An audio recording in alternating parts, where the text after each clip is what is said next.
السلام علیکم، آپ دیکھ رہے ہیں کے نیوز ایچ ڈی۔ میں ہوں حارث علی شاہ گیلانی۔ چلتے ہیں آج کی اہم خبروں کی طرف۔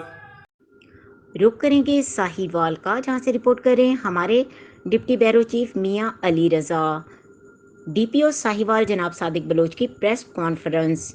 صدر سرکل ساہیوال نے ماہ ستمبر میں 51 لاکھ روپے مالیت کے 2 ٹریکٹر اور 32 موٹر سائیکل برآمد کر کے اصل مالکان کے سپرد کر دیے۔ ایک ماہ کی قلیل مدت میں صدر سرکل پولیس نے 205 خطرناک مجرمان اشتہاری بھی گرفتار کیے۔ ڈی پی او ساہیوال جناب صادق بلوچ نے ایس ڈی پی او صدر جناب رانا افتخار احمد کے ہمراہ تھانہ ڈیرہ رحیم میں پریس کانفرنس کے بعد تقریب میں برآمدہ نقد رقم اور دیگر سامان اصل مالکان کے حوالے کیا۔ ڈی پی او ساہیوال نے کہا کہ صدر سرکل پولیس اپنی کارکردگی کی تسلسل کو برقرار رکھے اور باقی سرکل بھی محنت اور لگن سے عوام کی جان و مال کے تحفظ کو یقینی بنائے۔ مزید خبروں اور اپڈیٹس کے لیے ہمارے ساتھ رہیے گا۔ تب تک کے لیے اپنا خیال رکھیے گا۔ اللہ حافظ۔